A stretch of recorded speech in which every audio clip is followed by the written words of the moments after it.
Welcome, everyone, to another episode of Fresh Pulp Magazine Dark Matters Podcast. Dark Matters Podcast, but sponsored by Fresh Pulp Magazine. I am Jay Austin Yoshino. I am the host of this podcast. This is my illustrious co-host. I got to find another word. My indefatigable co-host, Marguerite Hill. She is the executive director and co-founder of Muslim Anti-Racism Collaborative. Welcome, Marguerite.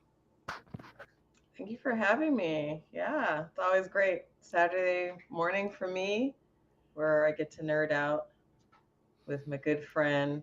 Heck yeah, that's what we Yeah. do. I want to tell everybody that Marguerite is the executive director and co-founder of Muslim Anti-Racism Collaborative. They're one of the sponsors of this podcast. They do anti-racism collaborative training. Please go and check out their Twitter, their Instagram, and their other social media. Um, like and share, subscribe, donate, do all that good stuff. They're a really great organization. I really enjoy working with them. I also want to let everybody know that this is also co-sponsored by Fresh Pulp Magazine, and this is not free. Um, the streaming platform, who I will not mention until they give us free junk, costs money. Um, the books and stuff that we like to review cost money. All that stuff costs money.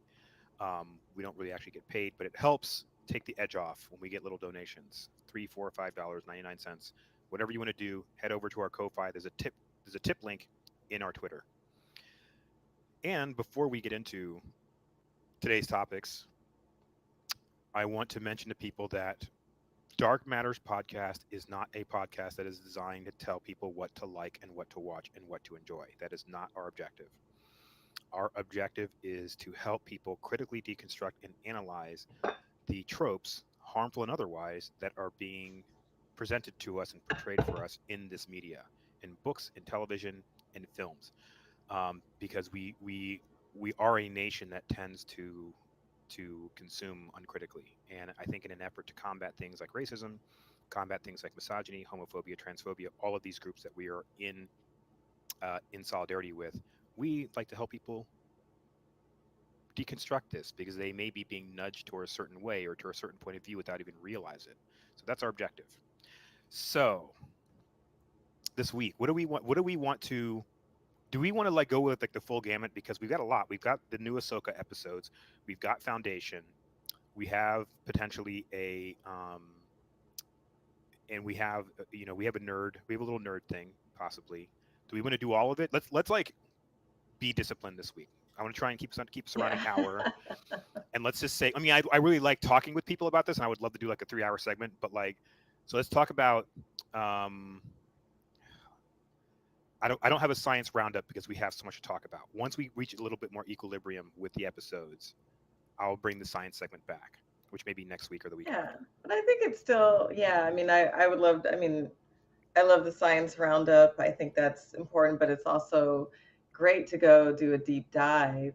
I think a little bit of nerding out. So I'll Okay. start. Yeah. Dune has been postponed to 2024, and it Yes. is related, right, to AI, which in the Butlerian Jihad is like they get rid of all thinking machines, right? Because Yes. we're talking about good writing. If you're gonna have good writing, um, and creative writing, you need that human element. Um, but with the strikes, it's like they're trying to replace and cheapen the writing by utilizing AI. So that is that kind of irony of that. But with the postponement, what we really hope is um, that the WGA is able to prevail and that some the demands are met. So still solidarity with all workers who are fighting for their rights. Um, yeah, That the yeah, irony is not very lost on me. important. The idea that we're fighting AI in the WGA, we're fighting against AI, but also the entire the entire subtext of Dune is this Butlerian jihad, as you pointed out, the fight against the machines. That's awesome. I'm obviously yes. I'm in solid. We remain in solidarity with the WGA. We currently are only reviewing things that were written before the strike occurred, and it's entirely possible that we will run out of runway at some point in the not too distant future.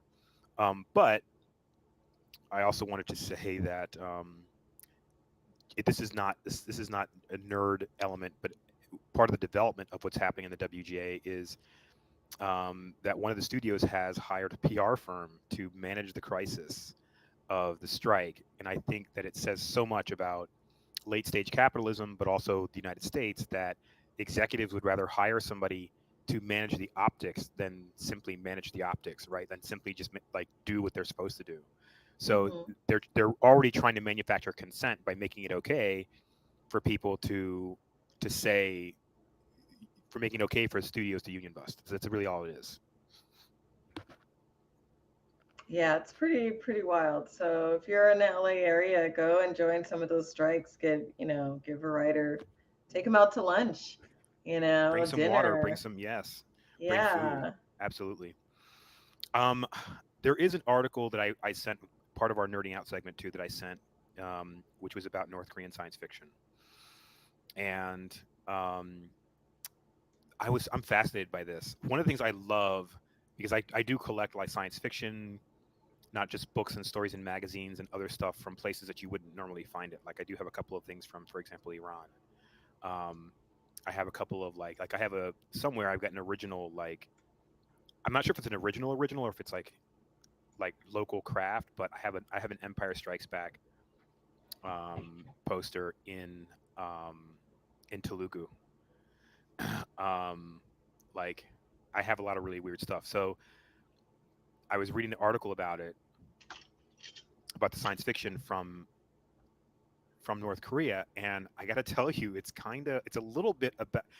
So they don't allow things like superheroes right in their science fiction. So it is controlled. It was founded by Kim Il Sung, um, and they originally modeled some of their science fiction after like Soviet science fiction, but then they kind of went and did their own thing. And I thought it was very interesting how there are certain tropes that they don't allow. But what I found interesting was the reason why, and that's because of what we do, right? And I want to go on record.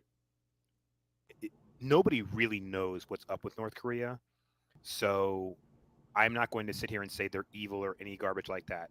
On the other hand, I'm also not going to say that having generational leadership pass from one, like descendant to another is either Marxist or in any way kind of democratic. But so do you have any take on this? Because I'm fascinated. Like I want to find some North Korean sci-fi and buy it.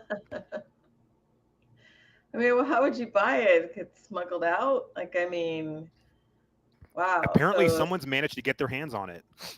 yeah, yeah. So, I mean, I'm definitely interested in the kind of storylines. What I found in some of the sci-fi in different cultures is that the trauma that the cultures may, the society may have does shape the kind of science fiction because that was the reality, right? Cataclysm that they experienced. So we could see that the types of storylines there's um, certain assumptions around what happens to the main characters or who are the main characters is different. So that's what I really liked about reading the Three Body Problem series. Right, it was like the kind of stories you see in normal like Western novels that Sure, wasn't there, and that's also what I enjoy about Japanese storytelling and yeah, Korean storytelling. Some of the things that in African novels, some of the African futurism hmm has been really interesting. So yeah, let's open up to like getting into some non-Western or not even non-Western, but diverse writers who are coming sure. from different traditions and breaking out of the kind of orthodoxies in story writing. So it's pretty cool when they're projecting that with sci-fi and how they understand technology. Sorry, there's my cat there. No, it's cool. Speaking I of got a lot of going cats, on back here too. we're gonna talk No, about like the weird creatures in Ahsoka, which I'm just like, yes, okay. I have I wanted issues to. with the function of those cats because we know with the genetic modifications when you breed cats to look a certain way, they actually have respiratory issues and eating Right. issues. So I I do. don't know. I Should do we want to. go in? Yes, I do. I just wanted to add one tiny thing real quick, just to kind of beef up your point just a little bit, which is the reason why I started Fresh Pulp, gosh, like 16 or 17 years ago, was in order to get more more diversity in science fiction. And granted, the industry has sort of caught up quite a bit, but but yes, you're right. Not just non-Western, but diverse voices. And also, I do think that there's a level of being able to understand people by participating or I don't want to say consuming, but participating in their art, right? And science fiction is no different, right? Science fiction is basically what it's a very good way of determining what or how people dream about or see themselves in a potential future, which is why I'm interested in more of the sort of, as we put it, theoretical science fiction and less of the really sort of fantasy. So, so are we going to start with Ahsoka? Or are we going to? Yeah, We can let's let's just start. go. Let's Let's just yeah get yeah. in. Let's If start we'll in. yeah, if we have time for foundation at the end, we'll do it. If not, No, we'll we'll come back. find time. So let's give ourselves like maybe a good, if we have at most a half hour, but I don't want to spend a half hour on Ahsoka.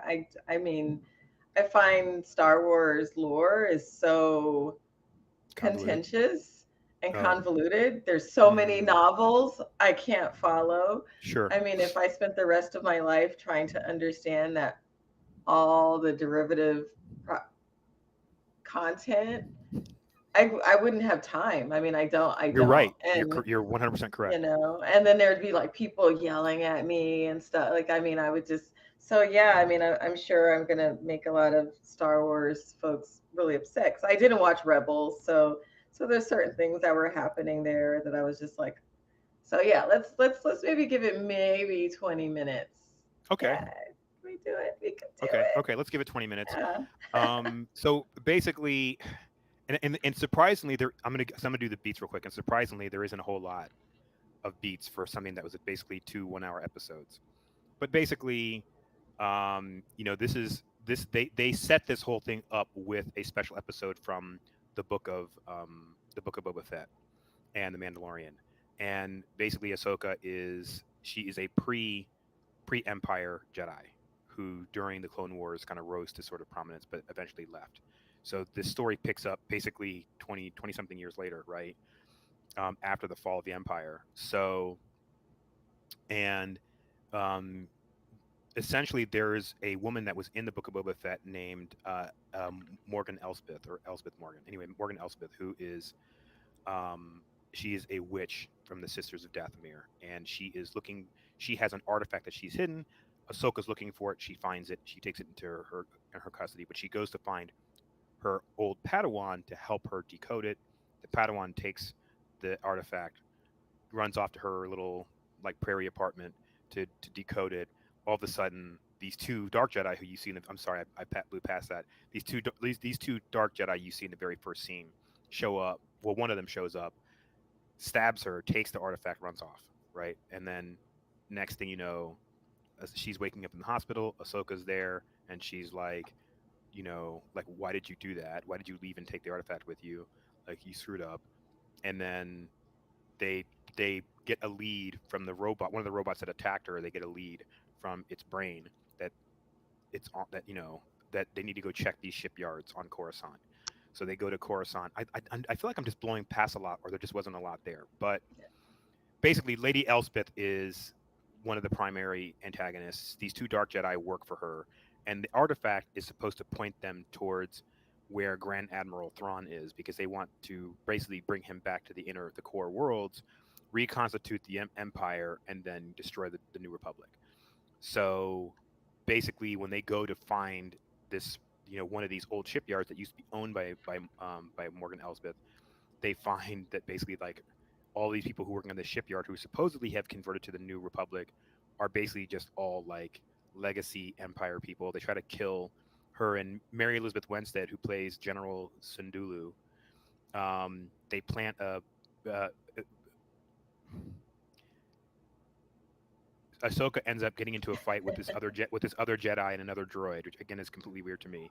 And Sundulu basically manages to put a tracker on this ship that's trying to escape with the warp drive core, and that's pretty much where this episode. And by the way, please inject anything I missed because I was like, I felt like there was just a lot of kind of fluff in there, you know.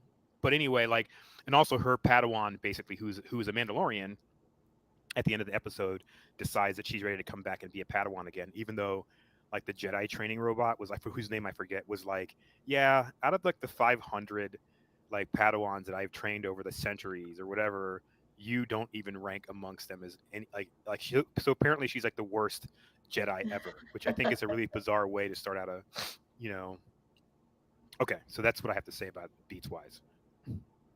So feel free to Yeah. correct me, inject anything that I missed, and also please give me your takes.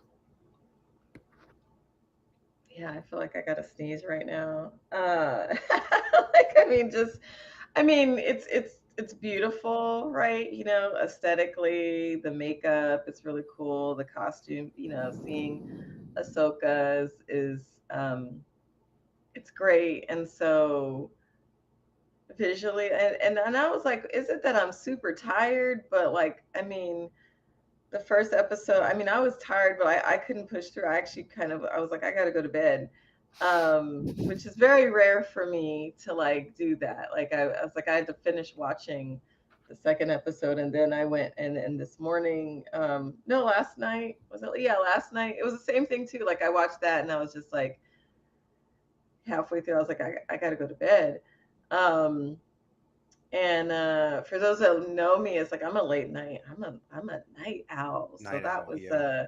yeah. So I mean, I was actually gonna text you. I was like, is it just me, or I mean, is this the pacing? Like the setup is a bit slow, you know, like in the parts and that I do think it could use some tighter editing. I think that they were just really spending a lot of time going for the coolness, as opposed to kind of, you know, setting up the shot, you know, and the Padawan, like, I mean, they really wanted to show like she was like, I mean, you know, here is like dystropia, right? You know, thank you for the term, Dystro- the tro, the dystropia, dystropia, dystropia. dystropia. I'm on my motorcycle. Right. Woo! You know, like I'm a badass. I'm gonna get a motorcycle now, and I'm gonna Can, can ride. I can I inject this?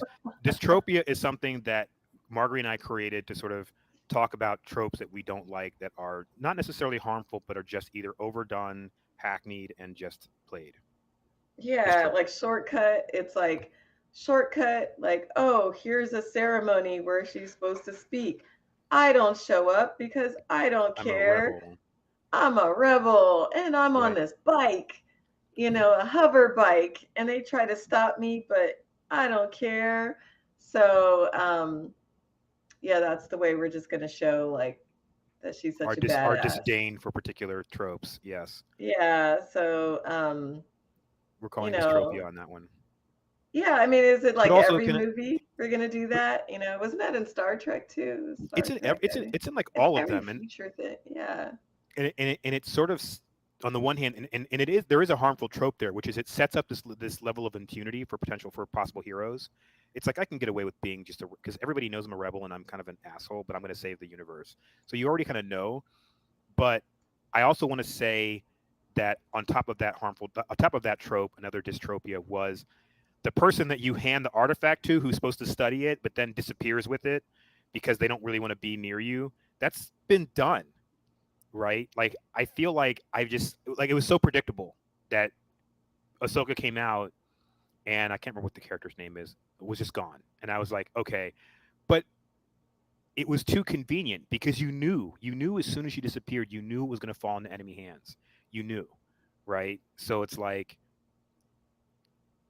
so I think the trope really is our prized or our extremely important artifact or object falls into enemy hands due to my like misadventurism and negligence, right? yeah, Not yeah, because the opposition is particularly competent, but because you're a moron. yeah. I mean, for So something that's worth it that much, like she was just not just that. That was so hard to get yes, that she was just lacked just. so I know. negligent about Yeah. that. It's really Yes. annoying. Really annoying. No. I want to also add a little bit of context too, because a lot of people, as you pointed out, they would take forever for them to understand lore. I did not watch Rebels or The Bad Batch or anything. I just wasn't. I don't like that. I don't enjoy that type of animation.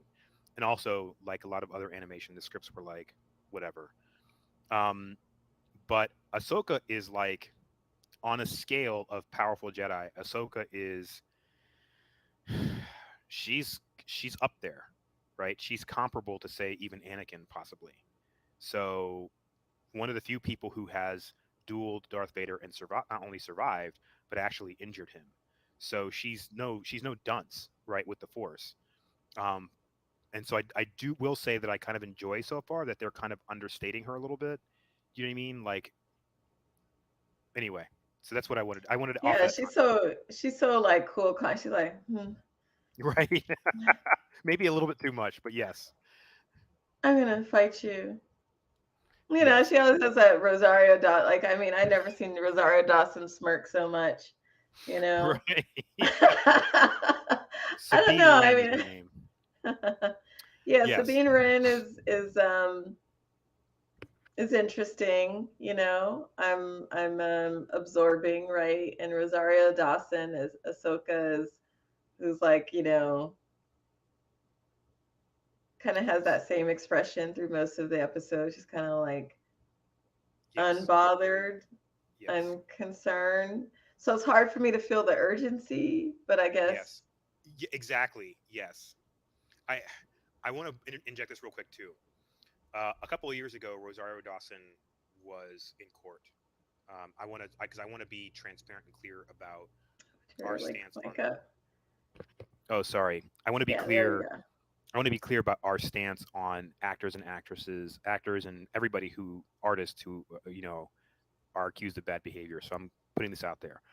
She was accused along with her mom by a handy person who was trans of assaulting that person. So that person worked for her, was a handy person for her house in California, and there was a disagreement about payment and about assigned duties, etc. And the person accused Rosario Dawson of basically holding them down and you know beating them basically, and while her like Rosario Dawson and her mother basically were accused of doing this while they basically shouted like they basically said harmful things to this person.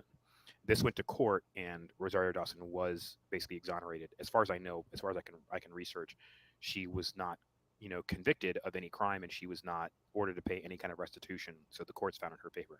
That does not mean that she did not do it, but I wanted to be clear about that. We know about this, and to reaffirm that we do stand in solidarity with trans people and the LGBT community. Definitely. Thank you for bringing that up. And I mean, and it is sort of that tricky thing, right? Like where you can like how do we hold folks accountable? Like we know like the burden of evidence could be a certain way, but then there's also we're talking about people of color, and then if we don't have like if we're not the judge and jury, like we may not as a public get all the evidence, but yet we're creating like we like it did have it did a major dent on her career, like as far as folks who did respect her. And so Yeah, there is that distancing that we have. And I mean I still do have questions.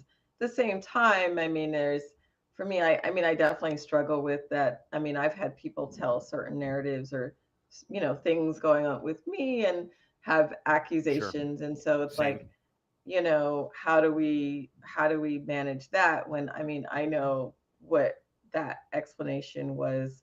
um like I'm just like, yeah, those accusations are patently false. And Yes. so like it just doesn't represent anything in my reality lived experiences, and I'm just really concerned that that's how somebody imagines, like that's their memory of things. So it's very much a challenge. But thank you for uplifting that. And yeah, like being knowing the vulnerability of the trans community and workers, and having like when you don't have expensive lawyers and everything. Like I mean honestly, like I think in some ways like settling, if you can, trying to come to like mediation, like there's just different ways that we can try to solve conflict in non-punitive ways, but also that honors the disparities, right, of power, where we know the Yes. powerful, they tend to have like great lawyers and things that who can back them,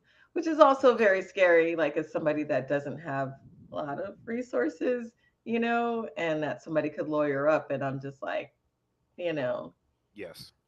And for have the to record, acquiesce. Yeah. I did misspeak. The case was dismissed. It was She wasn't Mm. exonerated, but it was dismissed. So it never actually there was never any actual adjudication. But and I don't know Yeah. what that says, but I want to be fair in the information that I put out there, and so that people can make up their minds about what happened. And I encourage people to go read about it, and I encourage people to Hmm. be critical, and I also encourage people to send us feedback and say, hey, like you're just dead wrong for reviewing this show or whatever. We we want to hear that.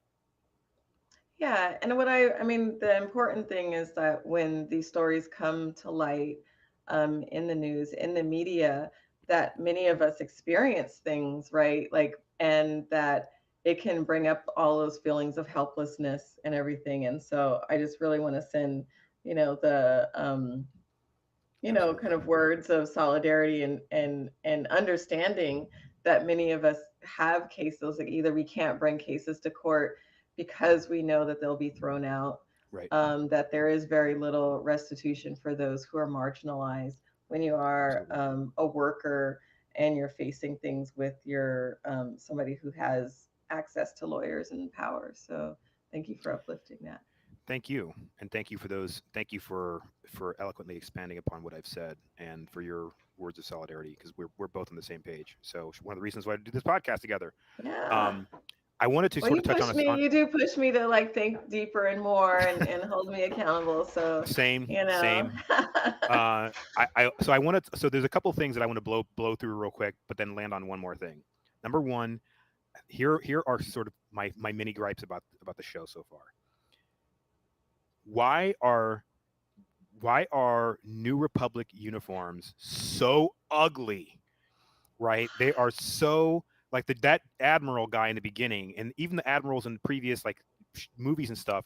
He looks like he's wearing like a painter's smock or something. It's weird.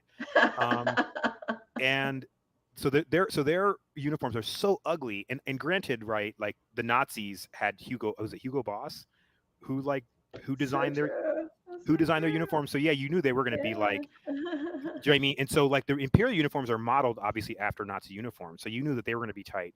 But couldn't you at least, and even the guys with like the little egg-shaped helmets, Why? they looked, even compared to the ones from the 70s, they look really chintzy.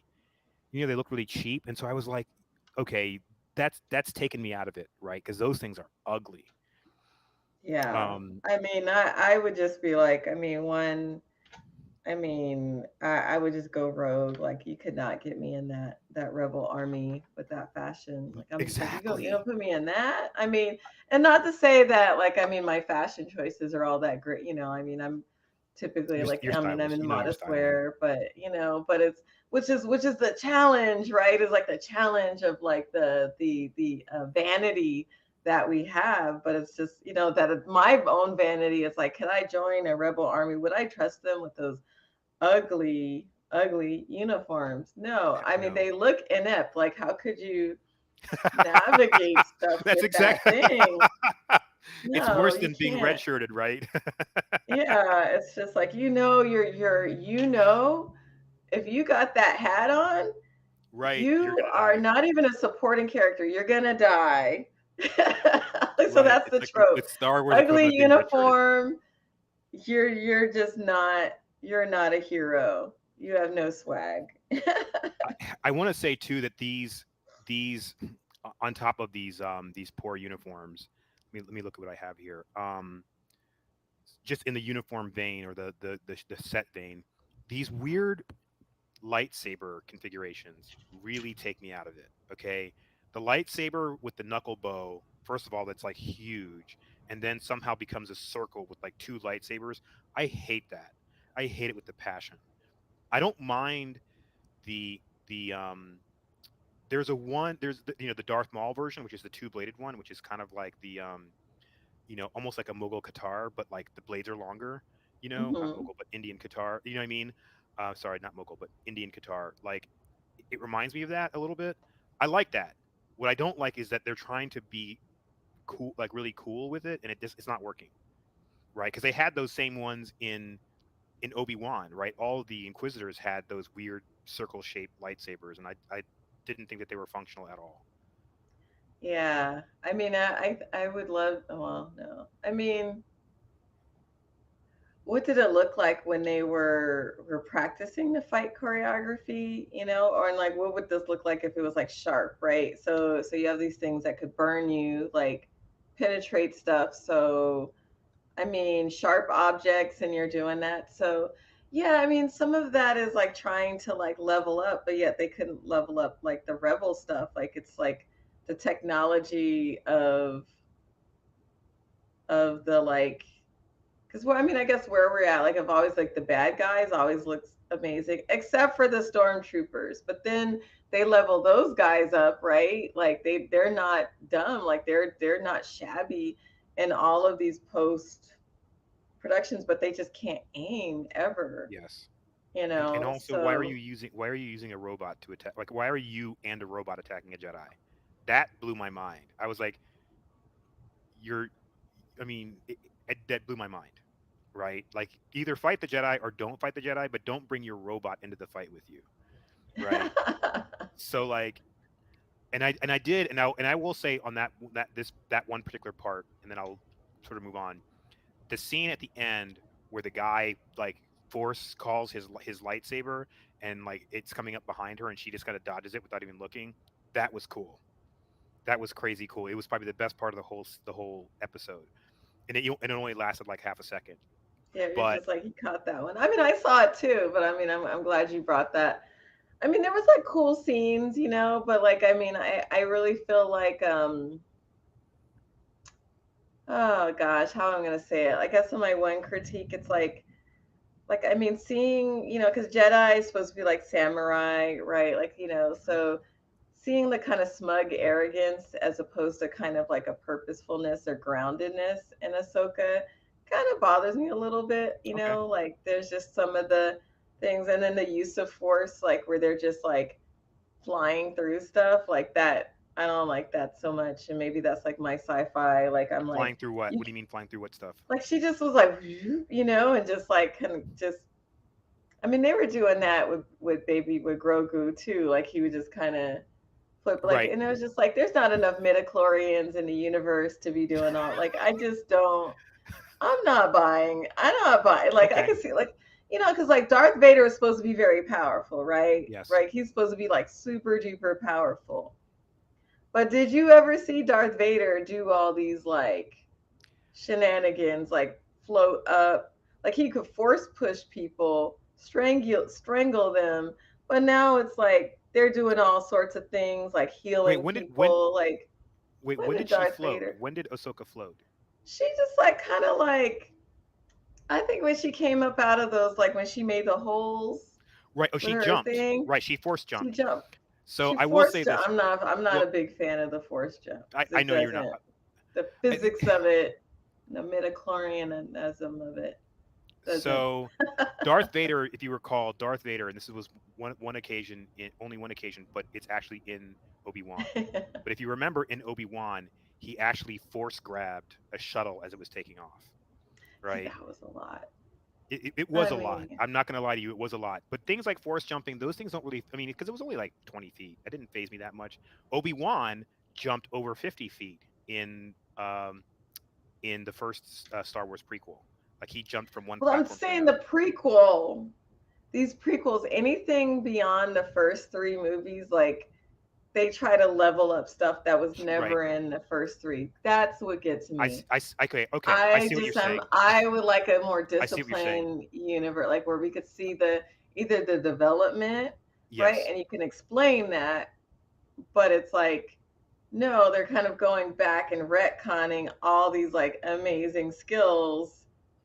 that I agree. didn't exist back then. I mean, you saw like even the sword fighting, like it made sense in the first like, and I'm gonna butcher this, but like when you're watching it, like in the first, what is it, or the episode 4, right? It's like Mhm. the new, was it what it?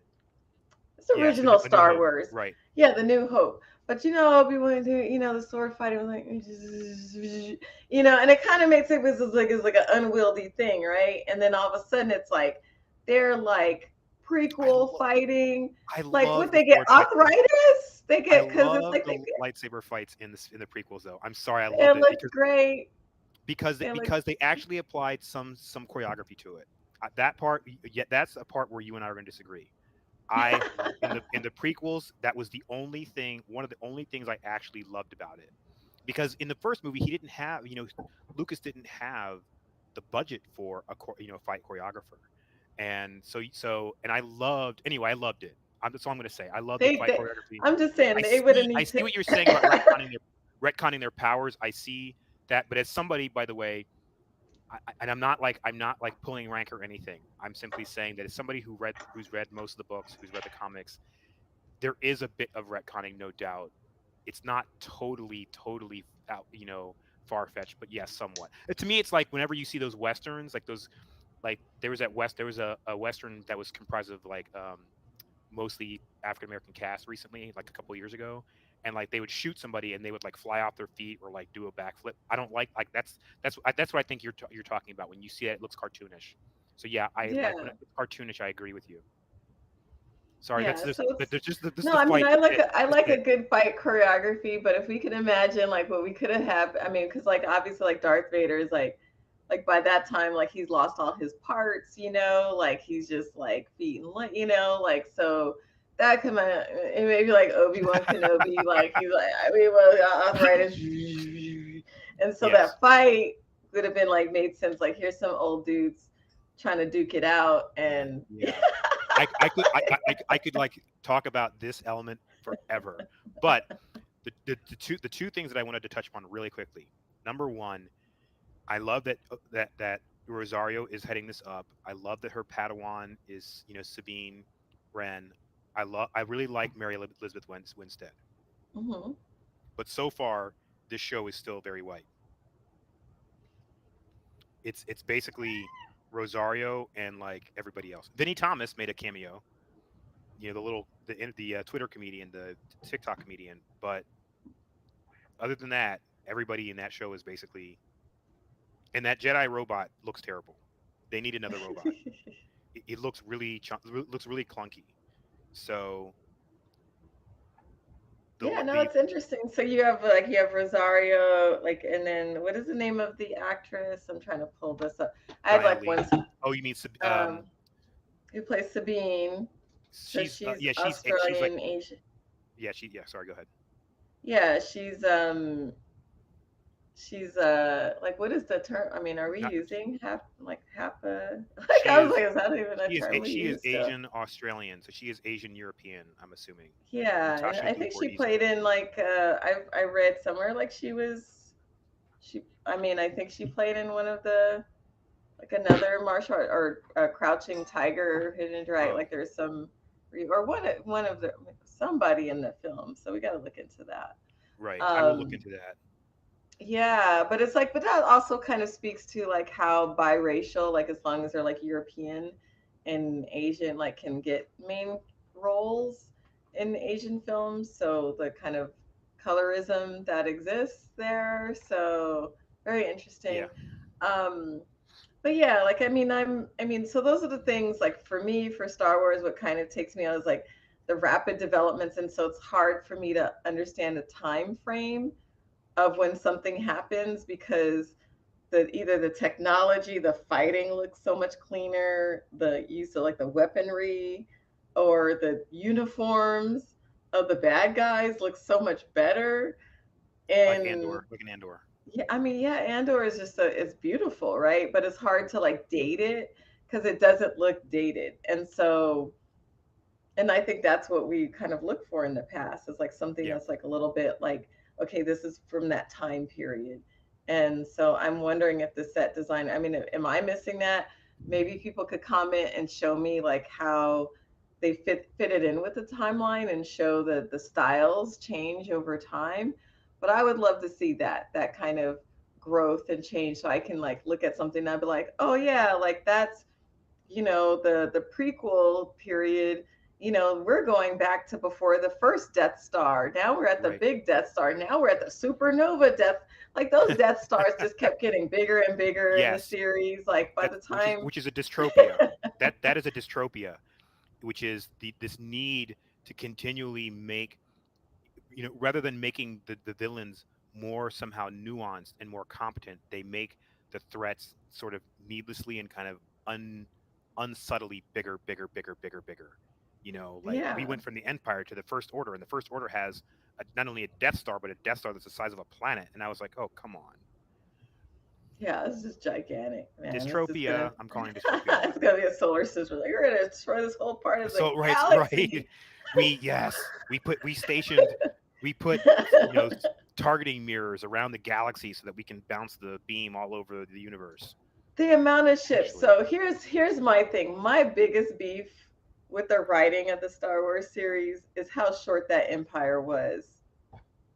yes, 20 years. 20 years, dude. How do you get that many people in 20 years? How do you get those resources going? Then when by the time Kylo Ren comes in with the First Order, the amount of ships that came Right, through, I was just like, nah, I'm not buying that. Like we need, at least this is the thing I like about Empire, like about Foundation, that you see the, the the time long, frame, right. right? Like at least some people go to sleep so then they could come back and it's like, whoa, everything's different. They had 100 years to like leverage some resources, build up. Yes, But 20 hundreds of years years. of an Yeah, empire. yeah. Well, that's one of the Mm. reasons why they used.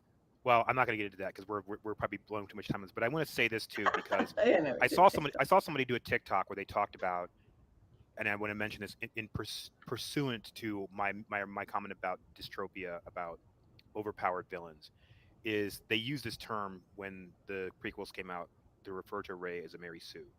And while that is not, it's first of all, it's not a term that I like because it's misogynistic, but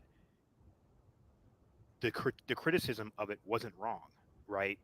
The lore and the canon surrounding the use of force powers is very clear. There are people who are naturally gifted force sensitives, but in order for it to manifest its way specifically, Jedi is a very specific type of force sensitive. It's a trained force sensitive. So to have somebody who has never touched a lightsaber before in their lives to face off against, which is a different weapon than using a staff, to face off against a supposed Sith Lord is crazy, right? So to then ascribe that to, like, well, maybe they just wanted to tell the story in their own way. There's no story there. That's like if I decided that I wanted to fight Bruce Lee, right? Even though do you know what I mean? And I'm trained, right? I would not ever want to go near Bruce Lee. I wouldn't go near Mike Tyson. I wouldn't, anyway. Hmm. So I wanted to sort of say that both of the vantage points for that are, one is misogynistic and stupid, and one does not acknowledge the possibility that there was just bad writing involved. Is bad writing. And then it goes back to then like, oh no, like she's a descendant of the, her Yes, generational transference of palpitation, power. Yes, yeah, of like special skills, which royalty, right, in the myths of royalty, that's where that comes from. So I was like, wow, like the power of the first movie, right? Like if they just ended it, and I'm not saying that they should have, because like I really loved um Empire Strikes Back, which is like an my favorite, excellent, my excellent favorite. film. And and then Return of the Jedi, which as a kid, like I loved it. I loved the Ewoks, they're so cute. Um, and but the first film was just about a kid who had that potential, a kid from the back ends of, like just poor, and he gets trained and he learns to do some cool stuff. That hero story is like any of us could be that hero, but then they make it like, no, not any of us, some of us, Right, and only if we have like some special family right, can be a hero. right, No, any of us should be able to be a hero, and with training and with discipline, that we can possibly take that on, but instead, I mean it, and that is still a setup too, right? Like, I mean, it's just like, was one person could be the answer, but still, like, you could just feel like your power in that, or have a ragtag bunch of people come together, and that you could be this regular kid and play a regular kid and play a part in that, in a movement. So powerful. I just thought by the end it betrayed that. So Yes, absolutely, here we 100%. go, so let's go It into right. It went from egalitarian. foundation. Yes, let's go into foundation. I so So basically much. Got quick 10 minutes. beats, right? So Sareth learns basically that Empire did kill her family, right? Demerzel basically she's playing it fast and loose with trying to rattle Empire's cage, and basically he responds essentially by saying, "Yeah, I mean he didn't say it, but he basically let her know, yeah, we killed your family." And Demerzel basically let the cat out of the bag. Demerzel was so they basically summoned her to the doctor to inspect her to make sure that she could bear children, and she kind of like she was I don't want to say being difficult because that's not how I want to characterize her. She was she was being herself, right? She was being strong. She was being like she was setting boundaries, and Demerzel didn't like that. So Demerzel was like, you know, basically, yeah, we killed your family, and she started crying. I mean, Hmm. that really like I felt that scene. But Mm-hmm. so then back on, and that's pretty much the whole that whole storyline is pretty much her learning that her family had been murdered. But there was also the storyline with Hober Mallow where he encounters the swarm and he basically lets them know, hey, look, we know that essentially you guys have this substance that you need in order to survive that the Empire uses to keep you under control, and you have to tie 10% of your population to Empire in order to navigate their ships, right? He's like, we have access to this technology to make this stuff. We will give it to you if you basically stop navigating the spacefold ships for Empire. And also, we don't need to use navigators for our ships. They're whisper ships; they can travel anyway. So the swarm is like, okay, decides to call Bel Rios and deliver Homer Mallow to them, which I'll come back to. Then on Ignis, right? On Ignis, um, what is her name? Gail is like, hey, we should all work together, and she's still kind of having a back and forth with Tellum, and Salvor is talking to Lauron, who is like, "Yeah, I'm sorry that I changed my face to look like you," which I thought was an interesting, aspect of the consent aspect of what he did. Which I was glad that they addressed that. But basically, they were like they're about to eat these like weird, like little like shrimps, and like when they do that, they start screaming and tell him is like, "Oh, you know what? Like that's just the price that you pay for being one of us. It's the price that you pay for being the good guy. Is sometimes you have to like, it was a very weird harm reduction message. Anyway, and I was horrified by that. But then like Gail gives this speech and is like, we can all defeat, the mule, and if we band together, and Tellum is so happy because she's like, oh, she's coming into her own. Salvor's not buying it, so Salvor like goes off on her own because she's like, where'd they go when they took this skiff the other night? Like they all have their navigation cache still in here, but this one doesn't. She finds where she went, and then she finds Harry's body. Tellum is like there, like, oh, it's too bad that you found her body because now we have to like do something to you, and then end there. But do want to say, going back to the Bel Rios, um, like saga, the Swarm oddly and unexpectedly decides not to take Hober Mallow's offer. They hand him over to Bel Rios.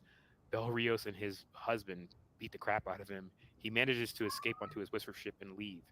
So, and they report this, by the way, to Empire. They're like, dude, this is way worse than we thought. Like the Foundation has apparently created technology that doesn't require us, navigators, and also they tried to like lure the navigators away from us, right?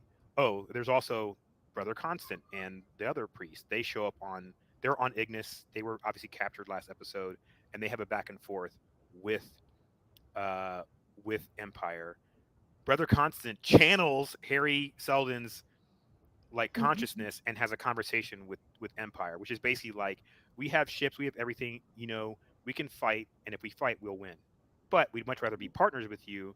And Empire's like, screw you, and then that's it. So that's pretty much the episode. Any thoughts on that? Whew, yeah. So I mean, it starts out right with the plight Score.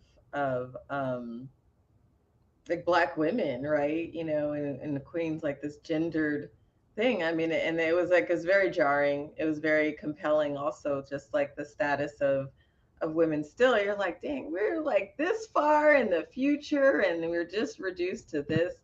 That queendom is not the resources that she has to offer. Is, you know, like that they did make it about her reproduction, Yeah. and so that was very jarring. And um, you know, and then the gynecological exam, which is also deeply Invasive. um, invasive. You know, this invasive. It's like, and it's all men. It's not like a woman there. They're Right. all there to witness. The procedure is painful. Um, so not only do you have the violation of her privacy, but the equipment itself, like this far in the future, they have to still make it a painful procedure.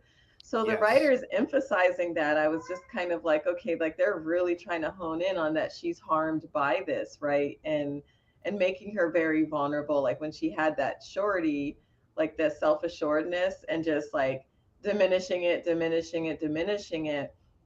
um so I think that, you know, I mean, either they knew like this would resonate with a lot of women, that how we experience being on examination table, and then those fears, like, but there's also that historic memory of like, and we've talked about this, right? Like the so-called father of modern gynecology used to do procedures on black women without any painkillers, like just with the belief that black women didn't experience pain.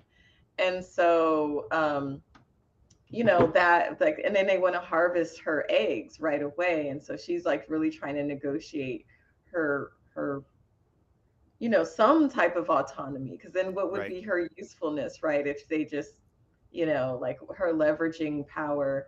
So, you know, like in this episode, there seemed to be a lot.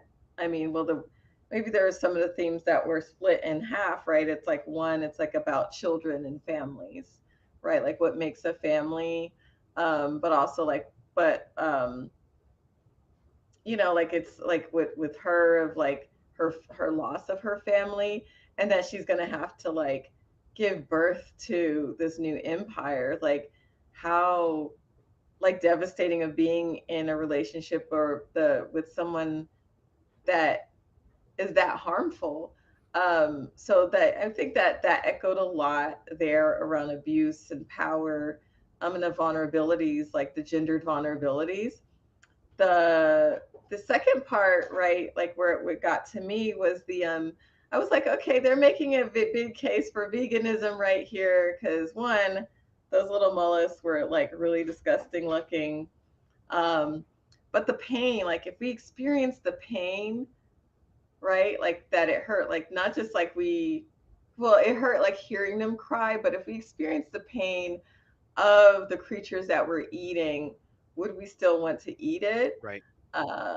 That was like a very compelling argument around. So I want to know your kind of thoughts on that. Like, I know they were trying to make a moral point right around like that you know there has to always be a little death to move things forward, Yes. and that um the ethics around that. And I know it's like we're supposed to question it, right? But Sure. at the same time, it's like the other ethical question that we have with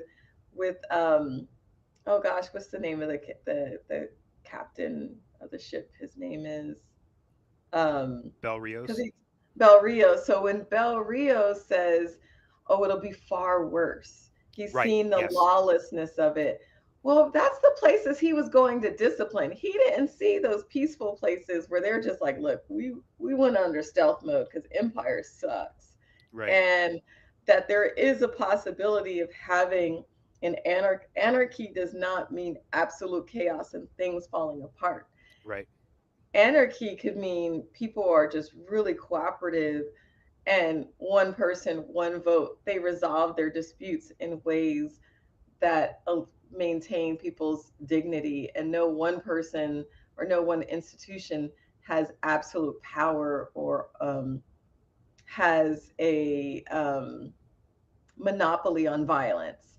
And so I was just kind of like, okay, there's a lot of like ethical things that they put in here. So in some ways, like that piqued my mind more, like my little critical thinking mind, than what I saw around the ethics of Ahsoka. You know, like I mean, Sure. I would Yep. love, Yep. and what I loved about Andor were there were these ethical questions, right? That there was these questions around characters who weren't all like they were gray. Um, and then with Foundation, the writers are trying to do this, and sometimes it's like blatant in your face. Like it's just like, okay, could we add a little nuance there? Yeah. Um, so it's like, what is it like to, if you're a true feeler, right, and you open that up, to feel the fear of the animal that you're about to slaughter, right? But I think that that's what indigenous peoples, or even like for Muslims who come from, who observe halal, which it's like there is this, it's like that the idea of the blessing is that this is a creature, this is something um that is sacred, and its death has to be honored in a certain way, and it has to be as painless as possible, and that we're not supposed to do this waste. But we now live in a consumerist society where we're just like eating a bunch of things and not thinking about the harm or just even the quality of life of what we're eating. Yep. And so I felt like maybe, I mean, that kind of, I thought they were going to go that way, but then it was just like, oh yeah, we need a protein and just a little bit of death, and Right. they just kind of moved on. Right. So, But also, in the halal diet, and correct me if I'm wrong, but we're not even supposed to consume things that tear or rend the flesh of other animals. So it's not even just and I know that one of the madhabs is like won't eat bottom feeders either. But I mhm, think there's this idea, and for someone like myself, I have um I did date a Hindu woman for a little while, and she didn't eat meat. And one of the things that she said was that even having a partner who consumed meat, it had a potentially deleterious impact on her sort of overall spiritual, like I'm trying to look for the word, but basically ideally you don't want somebody who also eats meat or who tortures animals. So I don't want to say karma because I know that's not the right word, but it has an impact on her, being linked to somebody spiritually has an impact, mm, on your spirituality. So the idea that we also sort of, not laterally but vertically, try to avoid eating animals that eat other animals, I think also says something very similar about our own spiritual requirements and makeup. Like, do you know what I mean? So, but going back to Foundation, and again, correct me if I'm wrong with regards to the the dietary constraints, but going back to Foundation, one of the things that I got from the saga of Sereth was what I see a parallel of in because she doesn't she you're right, she has limited moves, and that character, your take on that character was spot on. I actually hadn't thought of it completely that way. But what I was thinking also was how how what I saw in it was, it goes back to something else you said in a previous podcast, which was this this need or desire to seek adjacency to power by women of color, right? In this instance, she needed it to survive, and I completely got that. But there's also this element that I find a little off-putting, which is you come from a planet essentially that was pacified and was scourged by empire, and now, in other words, if you look at like British colonialism or Spanish or Portuguese colonialism, there are still people in the second and third world who seek that adjacency, despite the fact that their countries were completely torn up by these imperial powers. Do you know what I mean? And so that's what I saw in it partially. Your point doesn't negate that, but it adds more context to it, that there is an element Mm, of coerciveness involved. But there are people who voluntarily are like, hey, you know what? I know that your people colonize my people, but can we be a thing? And I'm like, that's weird. Um, but it happens. Whatever. People love who they love. So, but I also wanted to mention something similar about the Swarm. I was shocked the Swarm gave up Hober Mallow. I was really surprised. mm, And let me tell you something. The Swarm is like that ship, and the smoke and everything is straight up like a cover of like Earth, Wind, and Fire, George Clinton, like Parliament Funk. Like that is a straight up Afrofuturist. Like I want to print that image and like put it on an album cover from like the 70s. Um, anyway, so that's pretty much what I have to say about. Is there one thing I'm missing? Oh, the Bel Rios thing, the harm reduction. That bugged me because Tellum and Bel Rios, they're like they're very similar in their attitudes towards, you know, like, oh, you haven't seen the whole universe I have, and some parts of it is just like one person's a rapist and he rapes everybody, and I was like, your boss is a rapist. The only difference is that your yeah. boss can afford to wipe people's memories after he does it, Mm, right? yeah. Like this idea, as you pointed out, of there being chaos in the absence of imperialism is ridiculous. It is Hmm. it is a harmful propagandist trope. It's a dystopia, another dystopia. I'm calling it, just because there is not a galactic center or a Rome or a New York, just because there isn't a bunch of these capitals that have hegemonic control culturally, militarily, and financially over other parts of the world, does not mean that the other rest of the world are savage or barbarians. All right, these are people who have, had access to the same technologies, had access to the same crafts, had access to the same scholarship as everywhere else in the world, in many ways better.